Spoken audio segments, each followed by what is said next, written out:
What's going on, fam? It's your boy CJ. I'm back with another reaction video.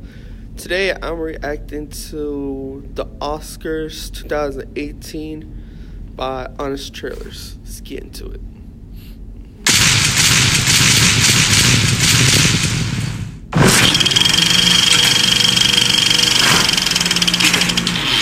It's time once again for the Oscars, Hollywood's annual award show for the best films released between late November and late December. Only one of these 9 films will win the coveted title of Best Picture, unless the guy in charge of the results screws up because he was on his phone backstage and they accidentally give it to someone else. There's a mistake. This is not a joke. Moonlight has won Best Picture.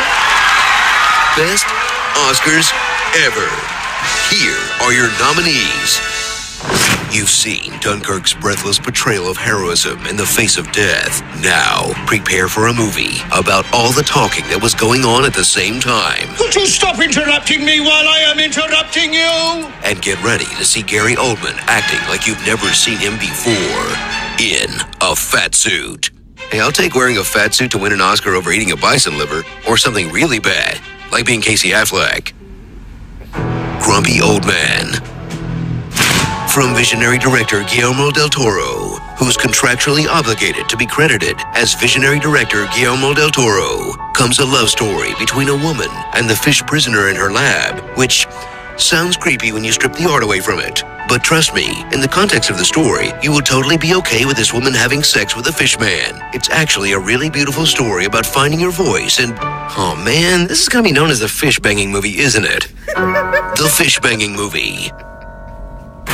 Set during the Great Italian Shirt Shortage of 1983, comes a touching romance between this grown man and this 17-year-old, which also sounds creepy when you strip the art away from it.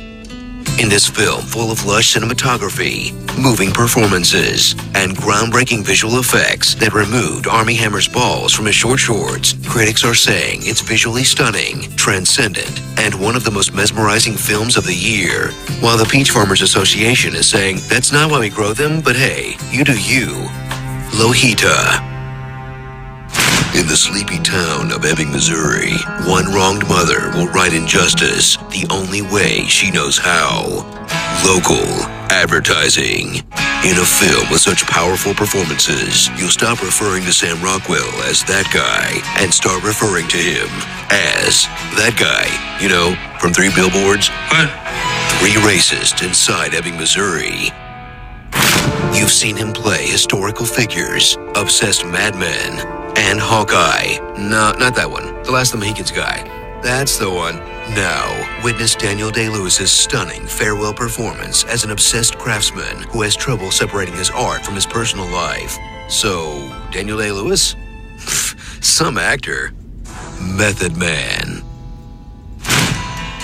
From Greta Gerwig, the talented actor-director so indie, you've definitely pretended to know about her already, comes a note-perfect coming-of-age story about the most difficult challenge a teenager can face, having to grow up in Sacramento. I want to go where culture is, like New York. Who has such a tough time navigating her friendships, boyfriends, and family.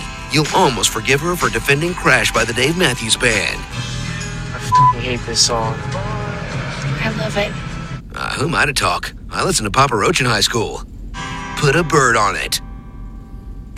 From the best director of all time, according to every anonymous online metric, comes a World War II story so visually beautiful, so clinically brutal, and so needlessly out of sequence, it could only be made by Christopher Nolan. Not everything has to be a puzzle box, Chris. Saving Lots of Privates.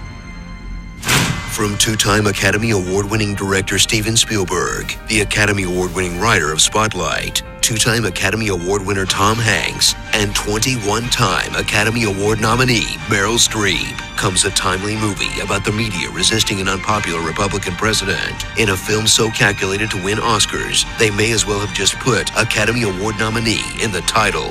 Academy Award nominee The Post.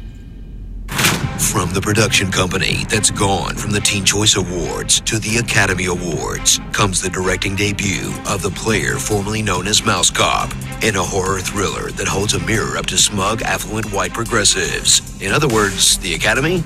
Well, it's an honor just to be nominated, right, guys? Let the white ones in. Starring the following comic book movies that nerds think were snubbed in the categories they should have been nominated for: Thor Ragnarok for Best Goldblum, Wonder Woman for Best 2/3 of a Movie, Justice League for Best Picture, but only the Snyder Cut, Logan for Best Picture for people who only saw comic book movies last year, Guardians 2 for Best Movie You Enjoyed that immediately forgot about, Spider-Man Homecoming for Best Lack of an Origin Story, and Guardians for Best Russian Superhero Movie I only saw a trailer for, but holy shit, one of them turns into a bear? How'd I miss this one? The Oscars.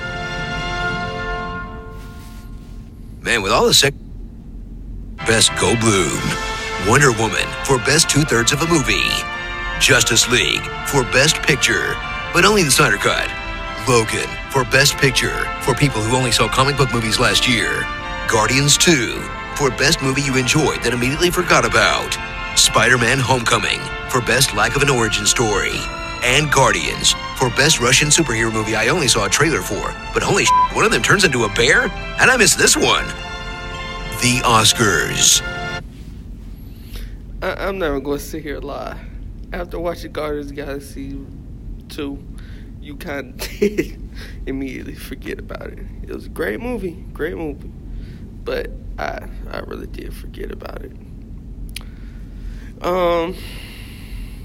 And like I said in one of my previous videos, Spider-Man is kind of overrated now. I mean, he does lack an origin story because they've made it and remade it so many times. But I hope y'all enjoyed the video. I know I did. This was really funny.